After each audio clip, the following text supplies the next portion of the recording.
Hello， 大家好，我係烏。呢期嚟做一個早茶點心版嘅豉汁蒸排骨。同平時蒸排骨呢，最大嘅唔同就係點心排骨追求嘅並唔係肉香味，而係嫩滑嘅口感同埋個豉汁嘅香味。所以揀排骨嘅時候就可以慳翻啲啦，用冰鮮排骨就 OK 啦。你都買唔到新鮮噶啦，你唔好出聲啊！啲排骨斬成細細塊，斬細粒啲呢，一陣會熟得快又熟得均勻。大概咁樣嘅大細啦。點心排骨要嘅係嗰種好嫩滑嘅口感，所以蒸之前對個肉嘅處理係最重要嘅步驟啦。呢度呢，大概係半 K 嘅排骨，啲用料我打晒喺屏幕上啦。小蘇打同埋鹼水呢，會令啲排骨嘅肉質纖維斷裂，仲可以令到啲排骨吸水膨脹，同時呢，仲有漂白嘅作用。少少地嘅攝入呢，其實係唔會有健康嘅問題嘅。假如唔用呢兩種材料做預處理嘅話，咁出嚟嘅質感就稱唔上點心版嘅豉汁蒸排骨啦。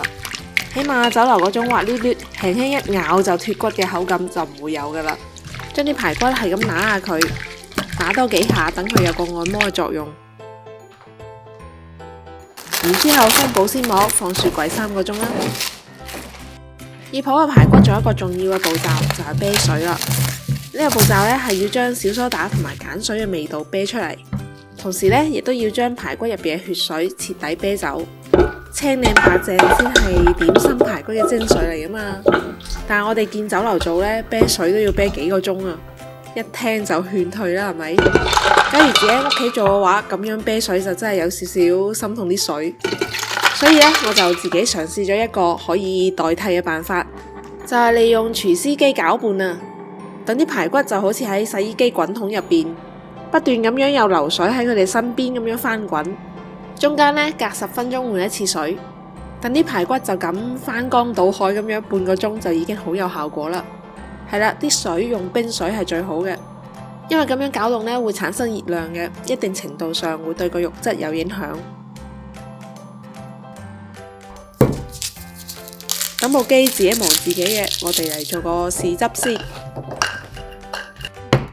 首先大概1個半嘅蒜頭啦，將佢整成蒜蓉，然之後用清水洗下啲蒜蓉嘅黏液，咁一陣炸金蒜就冇咁容易炸苦同埋炸燶。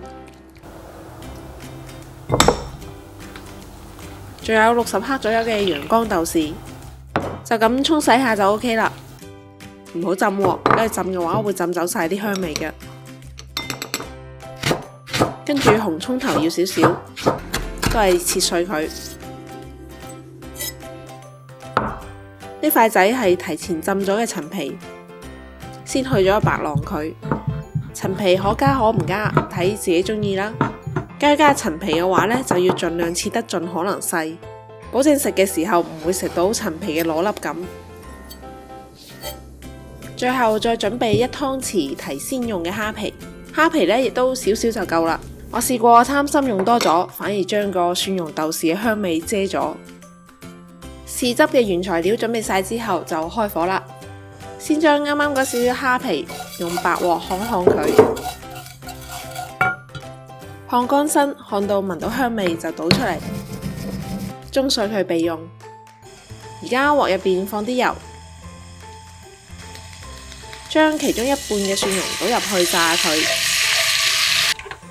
炸到好似咁樣開始金黃呢，就倒出嚟。個油嘅餘溫呢，會繼續炸到佢更加金黃嘅。假如太遲出嘅話，可能會燶噶。將啲油回鑊，繼續用中細火炸啲紅蔥頭。炸出個香味之後，就將啲陳皮碎都倒埋入去，跟手將啲豆豉都倒埋入去炒。等聞到啲豉香釋出之後，就將啱啱炸好嘅金蒜同埋另外1半嘅生蒜都倒埋入嚟。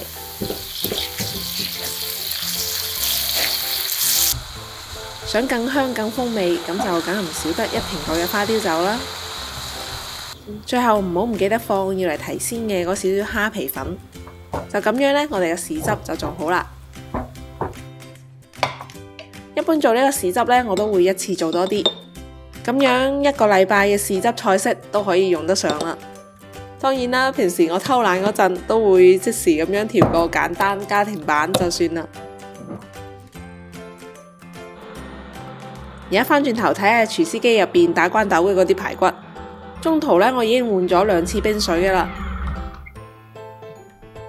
睇下已經漂到好白淨啦，將佢哋撈出嚟，然之後用廚房紙徹底咁樣吸乾啲水分，夠乾先更加容易醃製入味。個調味好簡單，先撈到啲肉有少少起膠嘅狀態，然之後再加生粉2個湯匙左右，繼續將佢攪拌均勻，加返2粒蒜頭左右嘅生蒜蓉，最後嚟少少好香嘅豉汁油，將佢撈均勻。啲排骨醃製時間入邊，我哋嚟整一整個配角芋頭。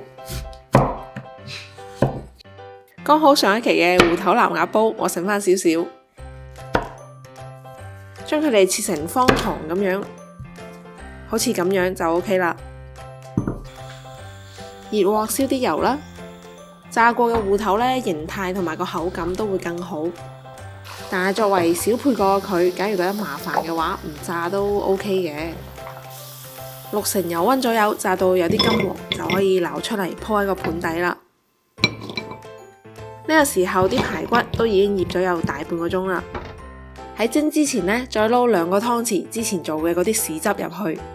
之所以而家最後先加呢，係因為假如太早加入去嘅話，啲豆豉會染黑啲排骨，咁就唔好睇啦。啱啱醃製排骨嘅時候，我已經加咗豉汁嘅油入去，已經夠晒香噶啦。撈到均勻之後，就鋪上個碟啦。鋪嘅時候就只有一點係需要注意嘅，就係千祈唔可以重疊啊，單層平鋪先可以保證喺最短嘅時間入邊均勻咁樣蒸熟，咁個排骨先會更加嫩滑噶嘛。好啦，等水滾晒就可以放入去蒸啦，大火蒸8分鐘左右就 OK 啦。呢個蒸嘅時間前提係啲排骨斬得夠細粒。嚟啦，熱辣辣新鮮出爐嘅豉汁蒸排骨 Pro Max 版。哇，咁大碟啊，當佢係超點你都蝕啦。咁啊，茶位收200蚊啦。一籠肉質嫩滑、豉汁十足嘅點心版排骨就做好啦。點心排骨食嘅唔係肉香，而係口感。呢個出品呢，就真係酒樓嘅風味啦。啲芋頭吸晒啲排骨汁，真係配角都唔輸蝕啊！做港式點心呢，真係要好有心機。記得俾個 like 鼓勵下啦，我哋下期再見，拜拜。俾飯你啦，啊！